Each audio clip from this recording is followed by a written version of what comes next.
Bendiciones, llegamos al final del libro número 2, el capítulo 5, la parte 2 de la clase Principios para el Trabajo en Equipo.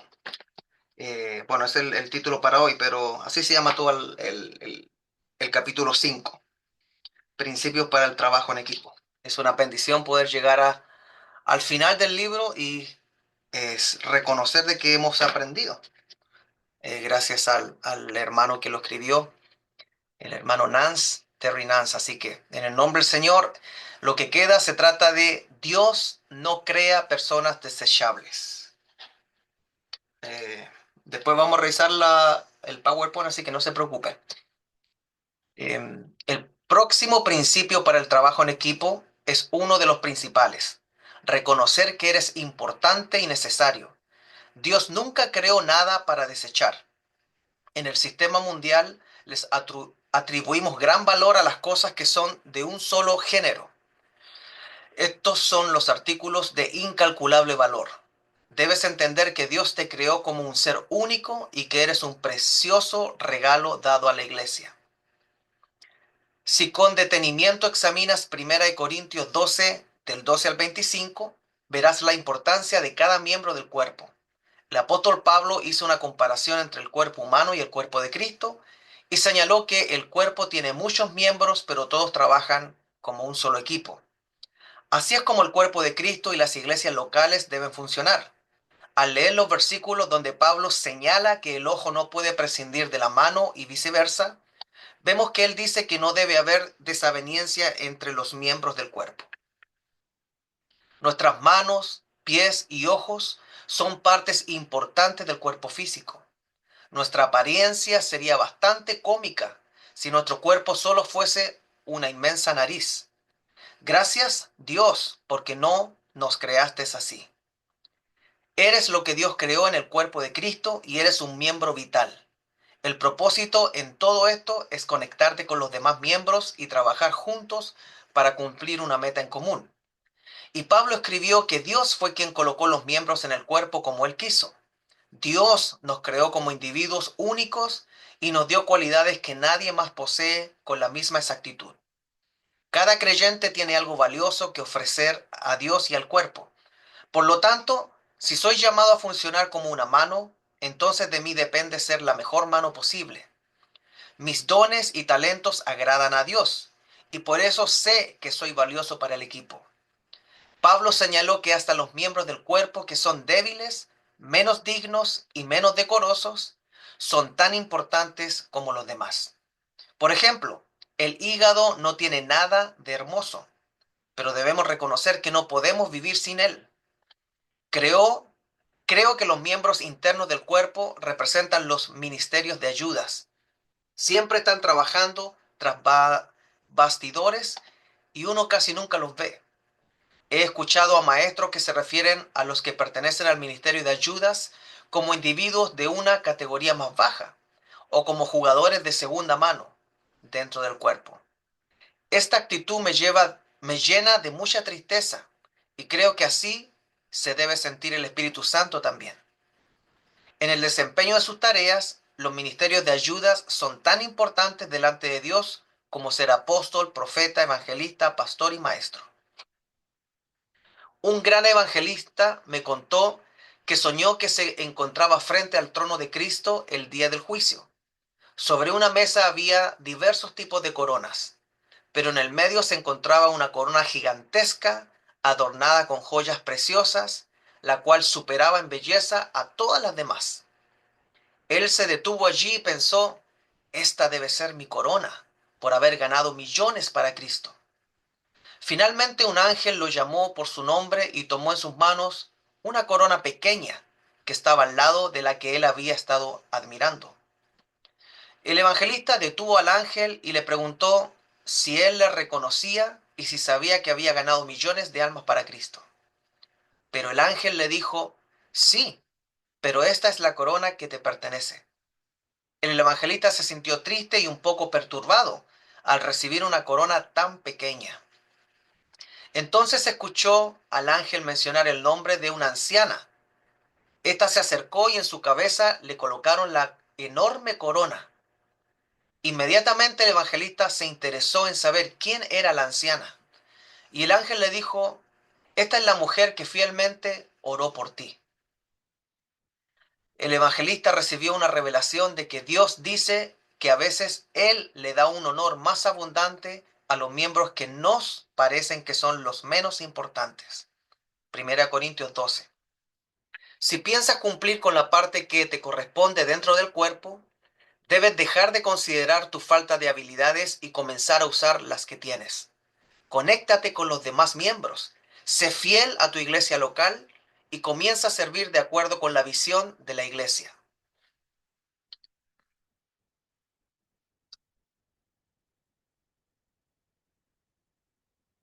Sirve de acuerdo con la visión de tu iglesia.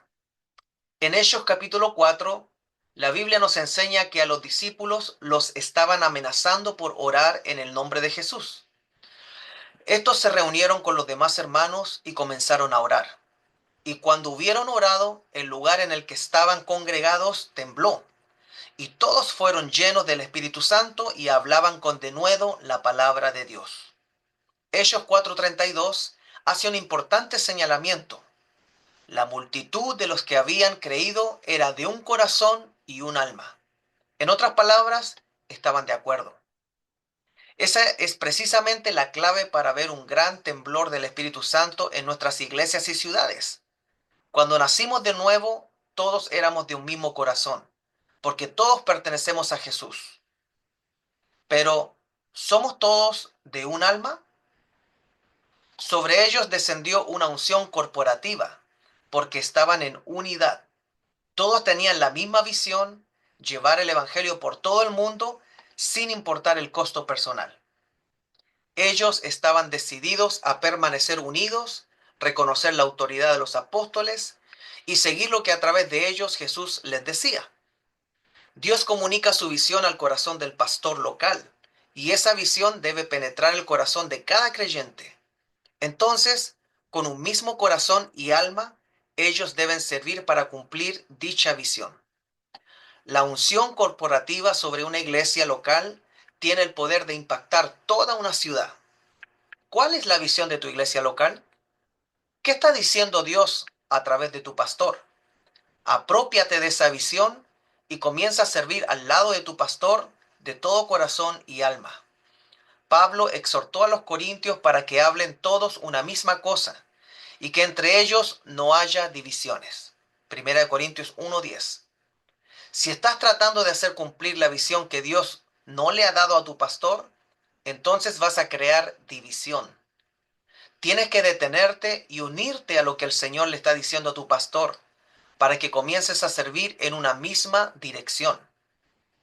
¿En realidad deseas hacer grandes hazañas para Dios?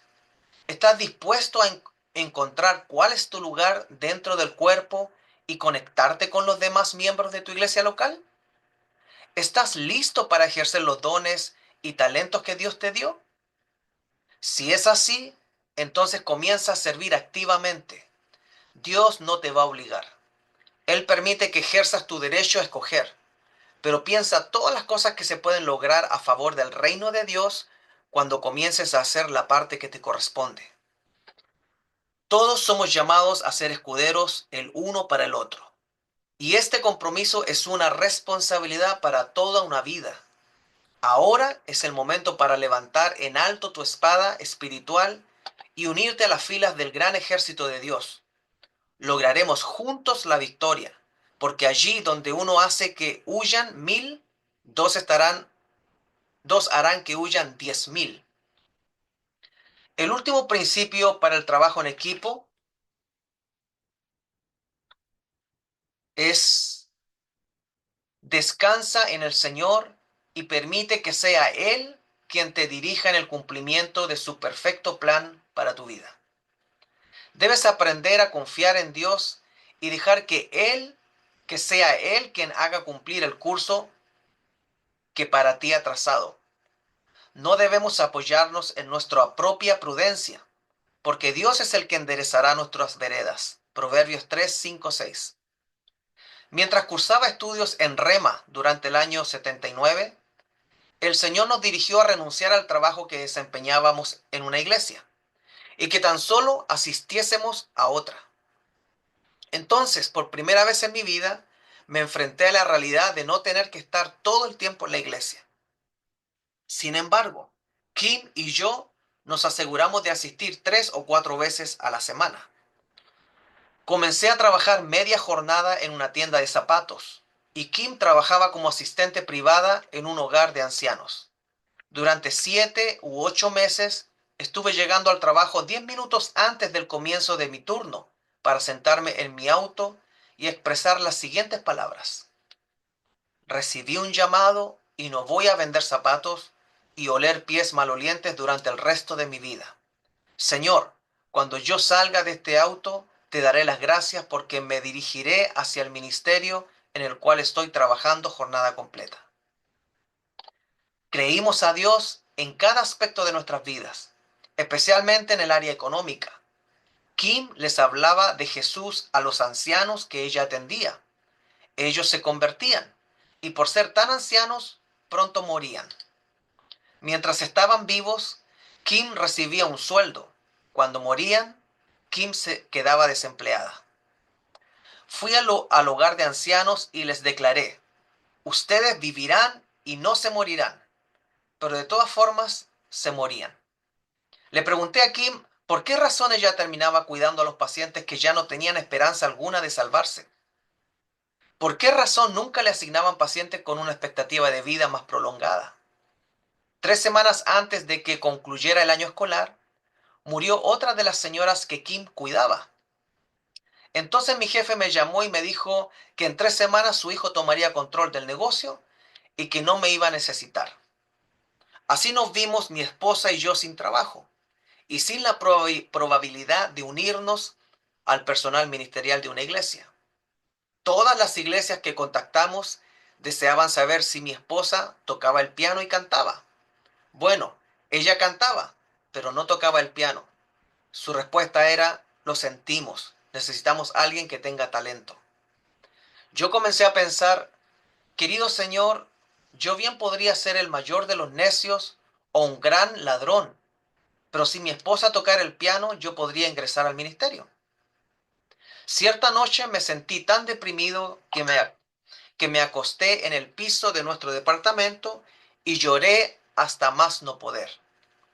Como nunca antes me vi en una gran fiesta de autocompasión. De pronto, en medio de esto, el Señor Jesús interrumpió mi fiesta. Su voz fue clara y precisa. Me dijo, Hijo, ¿por qué lloras? ¿Acaso no sabes que estoy aquí arriba intercediendo por ti? Temblé de pies a cabeza. De un brinco me puse en pie y comencé a gritar, bailar y alabar a Dios por su misericordia. Yo no sabía cómo Dios lo iba a hacer, pero en ese momento me aseguré de que Él tenía un plan para mi vida. Al siguiente domingo por la mañana, en la iglesia, un joven al que nunca había visto se me acercó. Él conoció a mi madre y vio una foto mía cuando estuvo de visita en la iglesia de mis padres en Arkansas. Este joven no me estaba buscando, pero esa mañana dio la casualidad que se sentó en la misma fila donde yo estaba y me reconoció. Me invitó a almorzar. 3 semanas después nos graduamos de Rema, el seminario bíblico, y decidimos regresar a mi pueblo natal, Magnolia, en Arkansas, donde yo podría trabajar en la tienda de zapatos de mi hermano. Sin embargo, cuando llegamos a casa de mis padres, mi hermano dijo que no podría usarme en la tienda. Las cosas empezaban a empeorar con rapidez. Antes de partir para Tulsa, otra ciudad, recibimos una invitación para dirigir un seminario en la Florida. Y justo antes de partir, el joven que conocí en la iglesia de Tulsa nos llamó y nos dijo acerca del pastor Caldwell. Este hermano había comenzado una iglesia en Little Rock y estaba buscando quien lo ayudara. El joven preguntó si yo estaría interesado en reunirme con el pastor Caldwell. De más está decir que no necesité verificar mi agenda ministerial, porque no la tenía. Después que regresamos de la Florida, fuimos a Little Rock, la iglesia. Se presentaron muchas otras conexiones divinas. que Dios preparó en el camino para que de esa forma mi esposa y yo conociéramos a los Caldwell, los pastores, y los ayudáramos con la visión de alcanzar a la ciudad para Jesús.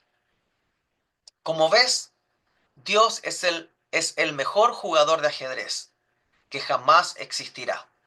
Él sabe cómo y dónde colocarte.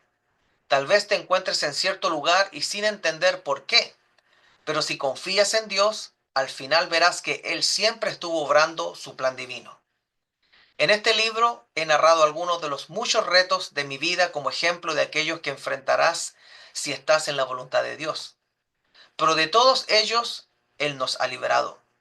Él orquestó los sucesos de nuestra vida con el fin de plantarnos donde Él quiso.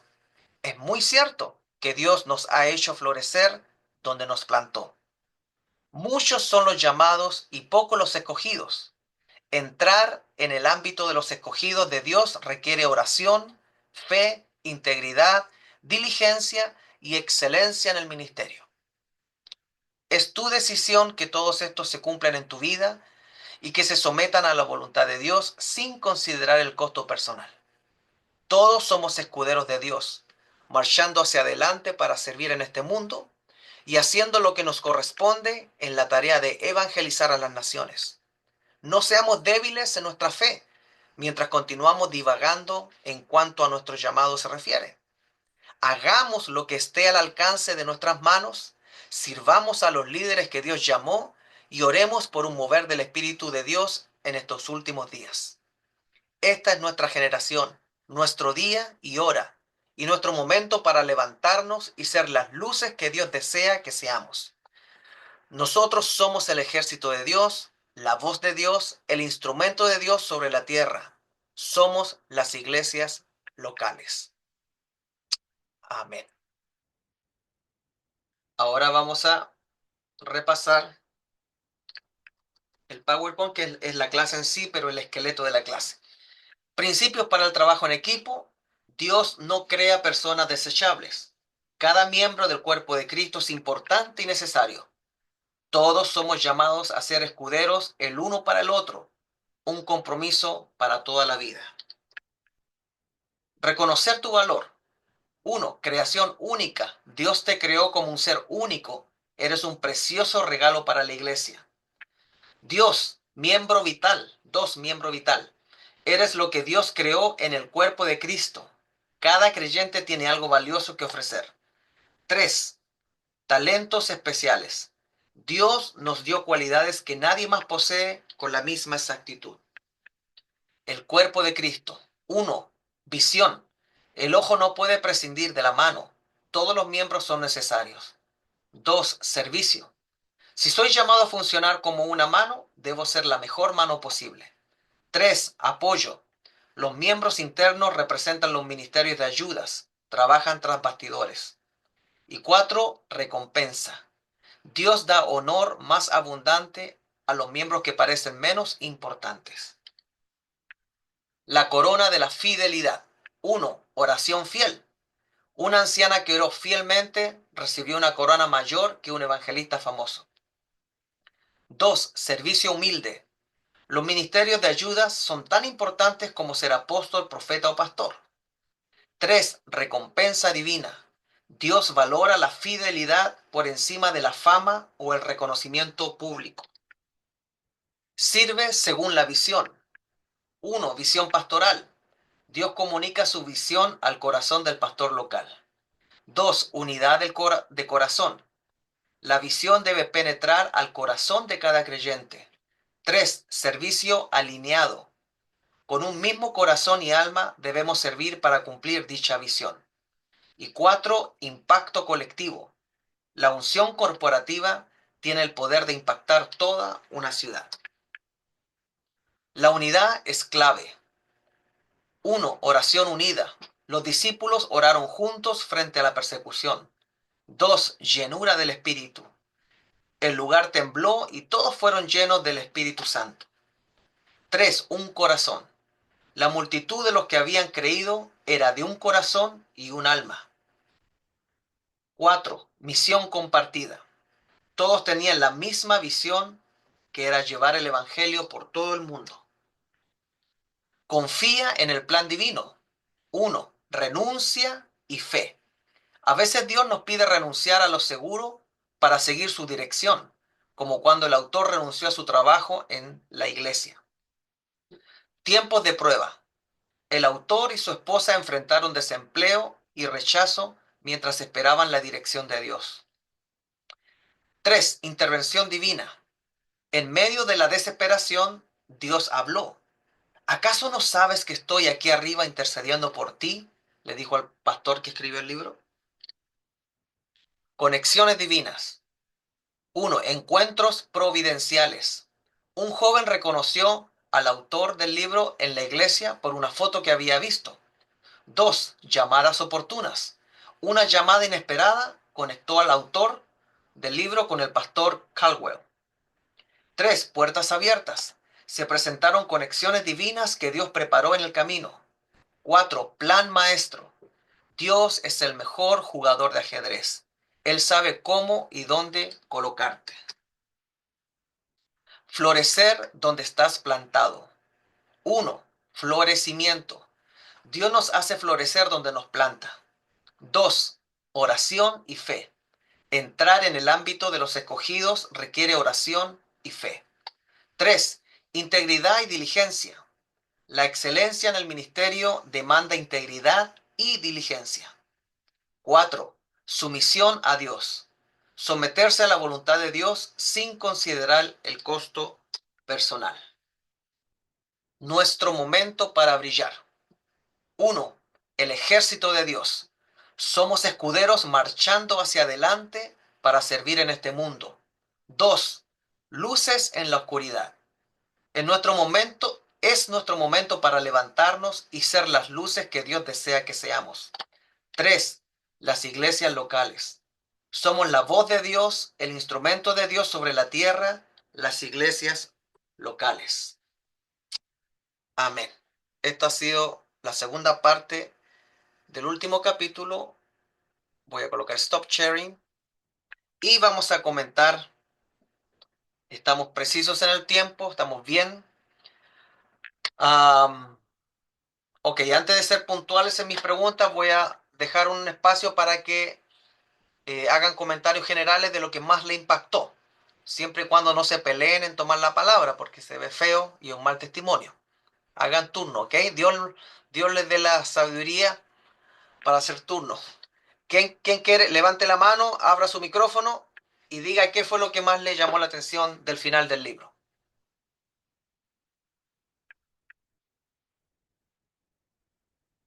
Antes que comiencen las preguntas individuales.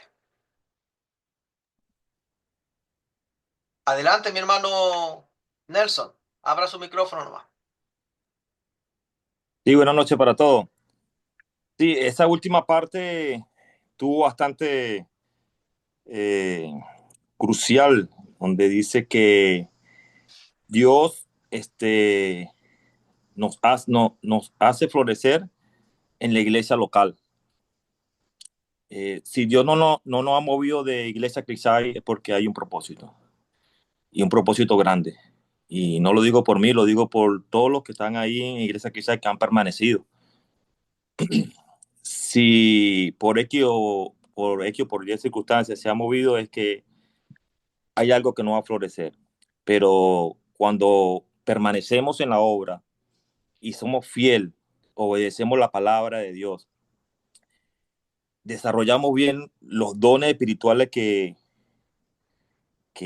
nos habla la palabra de Dios, trabajamos de la mano con el pastor, yo creo que podemos ser verdaderos escuderos.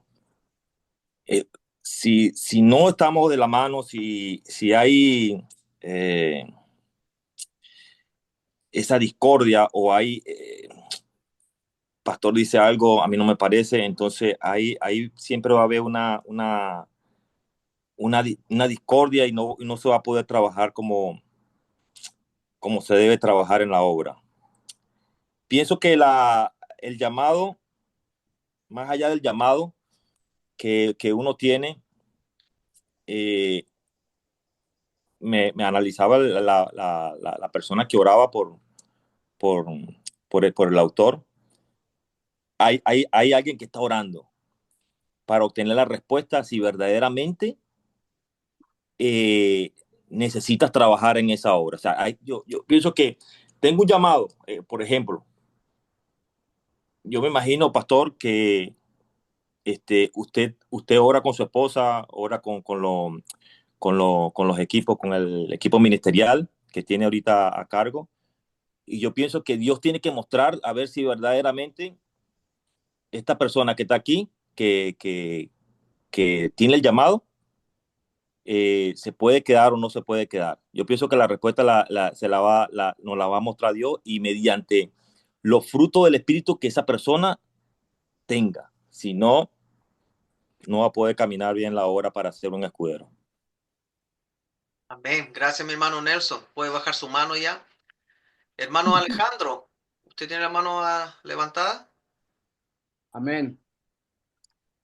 De lo último, como dice, de lo que nos impactó ahorita de este último, de esta última parte, hay mucho, ¿verdad? Pero quiero enfocarme en algo acerca de la unidad. Y si estamos en unidad, debemos apoyar la visión que Dios ha dado a los pastores. Y una parte muy importante que tocó es acerca del apóstol Pablo, donde habla en el libro de Primera de Corintios, capítulo 12, donde dice, si vamos a apoyar la visión, debemos estar en el lugar correcto. El apóstol Pablo lo pone bien claro que nosotros somos un cuerpo y la iglesia es un cuerpo, ¿verdad? Y el cuerpo tiene muchos miembros y debemos de estar en el lugar correcto. Si soy mano derecha, debo de estar en la mano derecha. Si soy pie izquierdo, debo ser pie izquierdo. ¿Para qué? Para que podamos hacer lo correcto dentro del ministerio.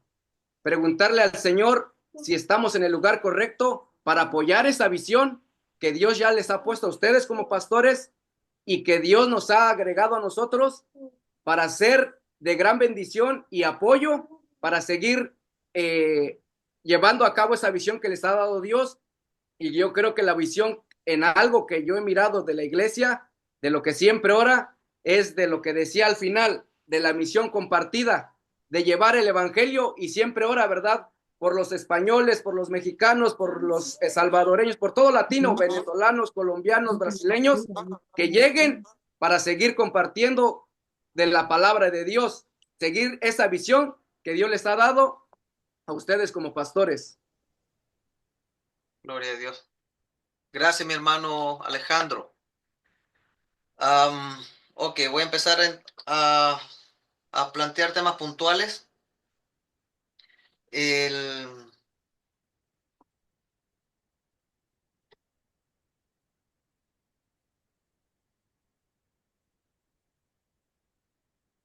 ¿Alguien puede hacer algún comentario sobre la recompensa?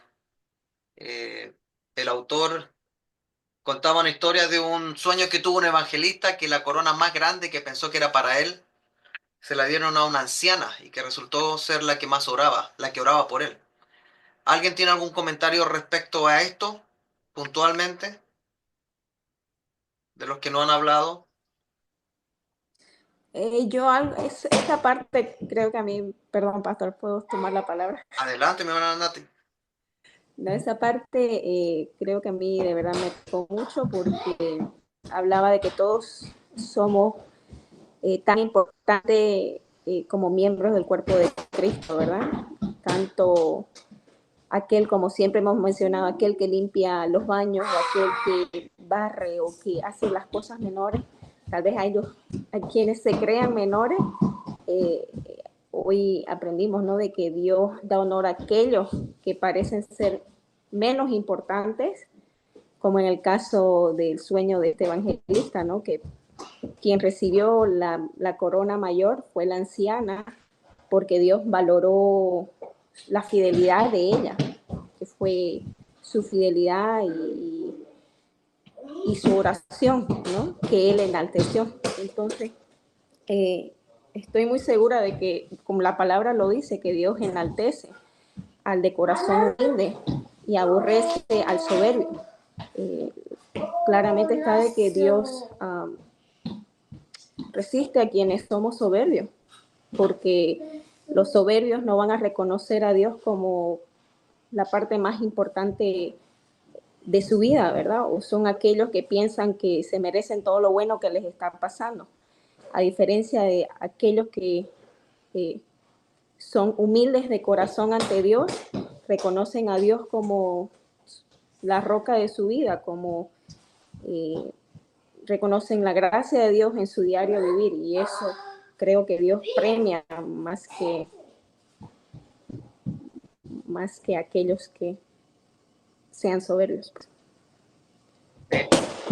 Gracias, mi hermana Natita. Me llama la atención en esa temática lo que decía sobre los miembros internos. Y me gustó ese paralelismo, ¿no? O ejemplo, de que hay miembros que se ven, la mano, el ojo, el oído, pero ¿qué tal de los miembros internos? El hígado, y sigamos, los riñones, los pulmones. Esos son los ministerios que no son muy notorios, que no están al ojo público, pero que mantienen el cuerpo realmente.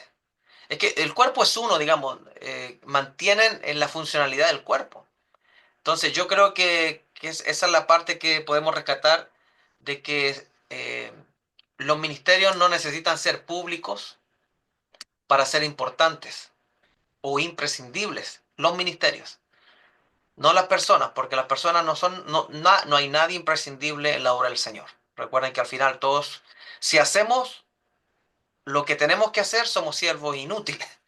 Así que no hay nada, no hay nadie que sea imprescindible, pero sí los ministerios son imprescindibles.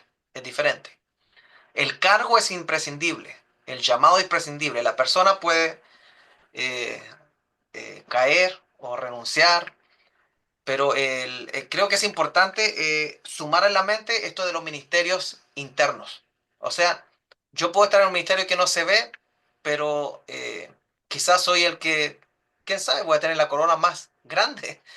Eh, no creo que valga la pena llevarlo al tamaño de la corona como está en el libro, pero sí creo que el premio mío va a ser por fidelidad y no por publicidad. Creo que ese es el punto. Nuestro premio cuando estemos ante el Señor va a ser por fidelidad. El Señor Jesús dice en su parábola, eh, entra, siervo fiel, al gozo de tu Señor.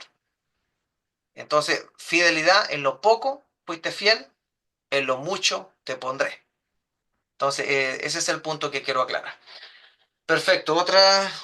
Otro tema. La corona de fidelidad. Ya pasamos eso. Sobre la visión pastoral. Sirve según la visión. Dice, Dios comunica su visión al pastor local. Eh, vimos de que, decía el libro, de que cuando una persona no está bajo la visión local, la visión pastoral, crea una división.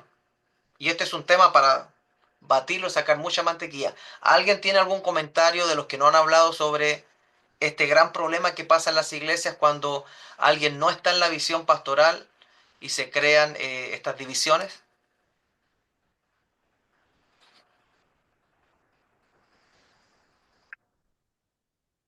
Silencio en la casa del Señor. A ver, los diáconos que saquen la cara aquí. Yo, pastor, Pano recordando Pacheco. un punto que tocó la clase pasada, la parte número 1, ¿no? Que la visión era el balón de, en este caso, de fútbol americano. Si uno no juega con el mismo balón, creo que no se podría hacer alguna anotación, porque si hubiera 3 balones en el campo, hubiera división, lo cual crearía un desorden y no irían tras una anotación que sería en la iglesia, tras la visión. Entonces, si hay diferentes visiones, hay desunión, habría una iglesia dividida.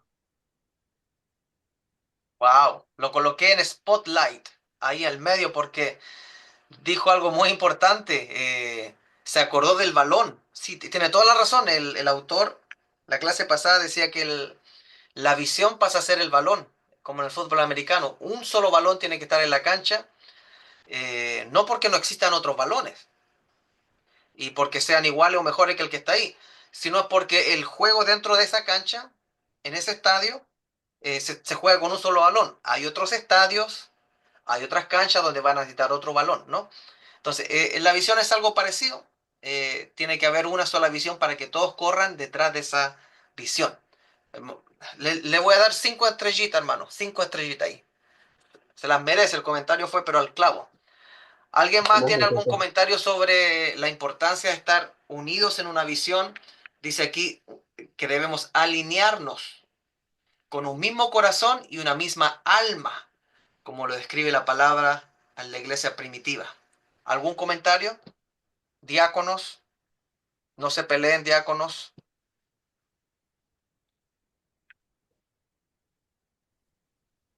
Adelante, mi hermano Néstor. Bueno, ya la lección de ahora, pues ya la resumieron los hermanos, ¿verdad?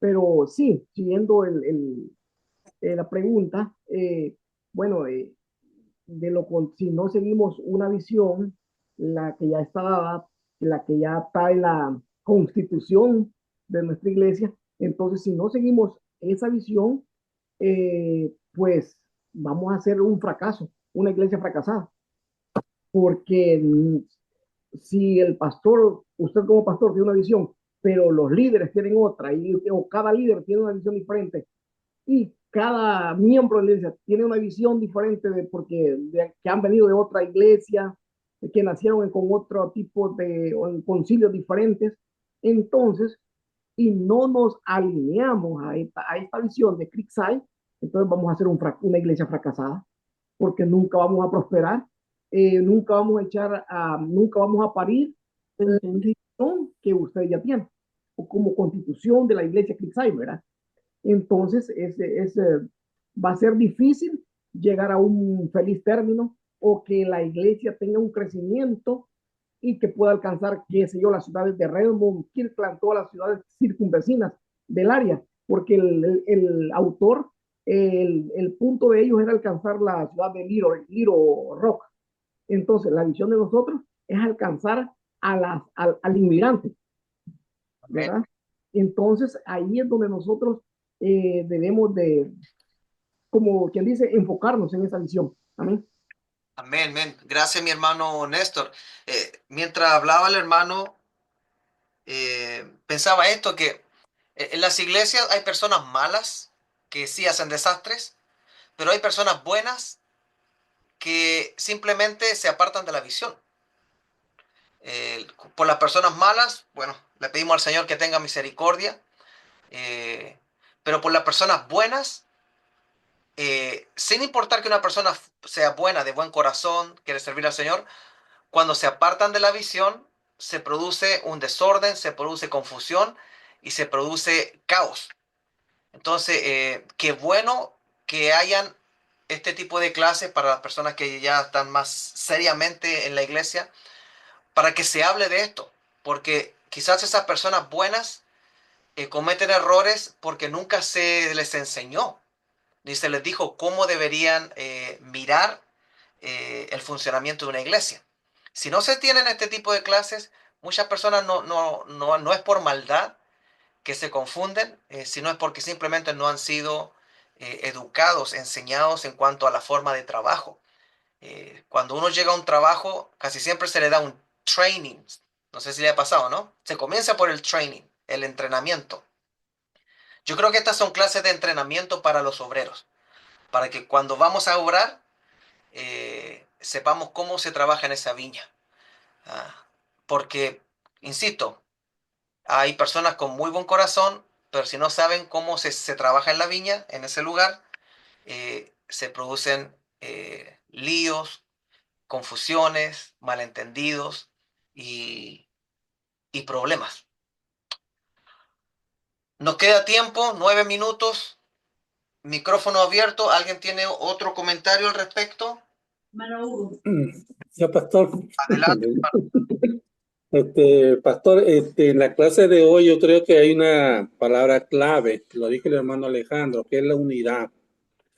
Para que, dice el escritor, ¿no? Que, bueno, es que es así, la voz de Dios sobre la tierra son las iglesias locales. Y para que una iglesia local funcione, tiene que haber unidad, tiene que haber un solo lineamiento.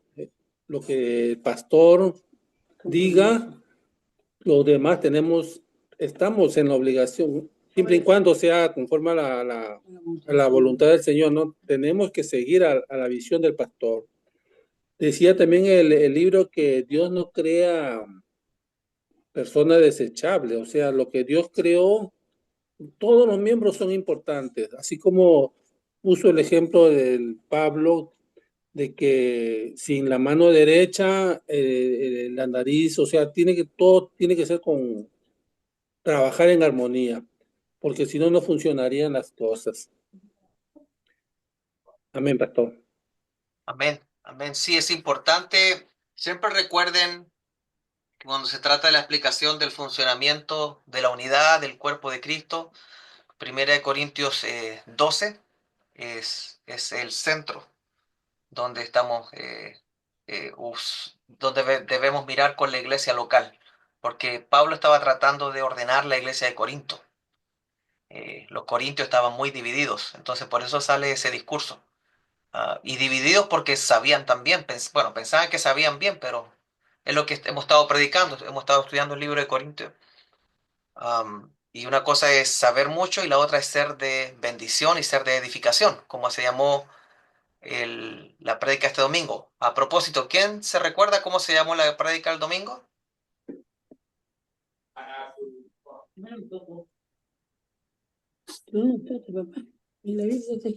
¿Quién está hablando? ¿Cómo se llamó la prédica este domingo? Antes que lo chequen en el mensaje de WhatsApp. Los pillé. Conocimiento edifica. El conocimiento edifica y apagó la cámara para que no lo viera, hermano Nelson.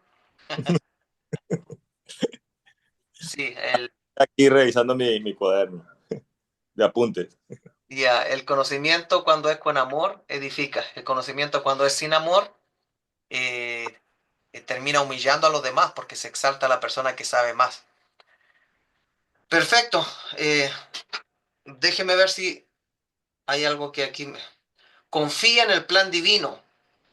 Eh, Cuando el hermano dice que renunció a su trabajo y después se quedaron sin encontrar trabajo porque la tienda de zapatos no lo contrató, y dice que se puso a llorar de desesperación hasta que Dios le habló y le dijo, ¿acaso no sabes que estoy aquí arriba intercediendo por ti? Mire qué lindo.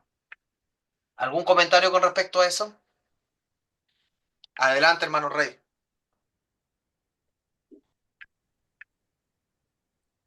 Amén, pastor.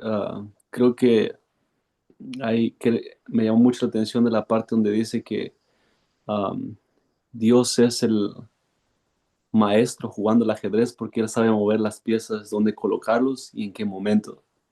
Entonces creo que el Señor va poniendo personas y va poniendo oportunidades en dónde te va a mover, dónde quiere que crezcas. Y en donde el Señor te mueve es donde Él te va a utilizar de gran manera. Y y alinearse siempre y cuando con la misma visión de la iglesia y trabajar en la unidad para el Señor. Amén. Gracias, mi hermano. Otro hermano, el micrófono está abierto, quedan 5 minutos. Por favor, comparta, tome la palabra.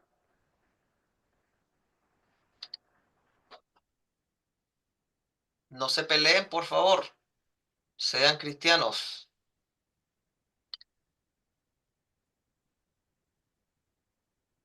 Yo estoy sacando una foto de los que están participando. Los que, los que hablen tienen más derecho a comer en la comida que vamos a tener, ¿ok? Pastor, aquí donde habla de confiar en el plan divino que dice renuncia y fe. Para uno no es fácil eh, renunciar y dedicarse solamente a caminar por fe, no es fácil. Pero en los tiempos de prueba es donde el Señor nos permite y nos permite afianzarnos a Él y que nuestra fe empiece a crecer. Lo digo por mí, porque yo pasé, por ejemplo, ahora con lo que no sabía que tenía en mi cabeza. Finalmente, pues le doy la gloria al Señor, no había podido testificar de eso. Mi cerebro salió completamente limpio, no tenía neurismas, no tenía nada, o sea, Gloria a no Dios. sé qué era, pero fue un tiempo de prueba difícil. Pero en ese tiempo yo digo que el Señor probó mucho mi fe y a veces no es fácil renunciar a todos esos dardos del enemigo que le envía a uno, pues como para desanimarlo. Y lo mismo pasa en la parte ministerial, ¿no? Por ejemplo, nosotros ahora nos estamos edificando para hacer esos escuderos. Y como decía al principio, que estamos para ser escuderos los unos de los otros, porque para eso hemos sido llamados, ¿cierto? Y dice que ahí es cuando ya uno se rinde, que renuncia y definitivamente deja actuar la fe y puede intervenir Dios. De otra manera, no, porque uno siempre va a querer en sus planes, va a querer arreglar las cosas o hacer cosas pues como para ayudarle a Dios y Dios no necesita ayuda. Si uno lo deja actuar, él va a hacer lo que tiene que hacer. Pero mientras que uno no lo haga, pues obviamente él no va a poder actuar. Amén. Gloria a Dios. Les voy a pedir que abran la cámara. Ya nos vamos a despedir. Que abran la cámara. La hermana Natita, hermano Nelson, hermano Idel. A no ser que estén trabajando. Ahí se entiende. Pero si pueden abrir su cámara porque nos vamos a despedir. eh, Voy a pedirle que todos le demos un aplauso al que está al lado. A la one, a la two y a la three. Usted está aplaudiendo al que está al lado de su pantalla. Dígale, good job, mi hermano, good job, mi hermana. Good job, mi hermano, good job, mi hermana. Terminamos. Good job, good job. Good job, mami. Terminamos la serie El Escudero de Dios. A ver. La serie El Escudero de Dios, libro 1 y libro 2. Es un gran logro. Voy a cortar la grabación.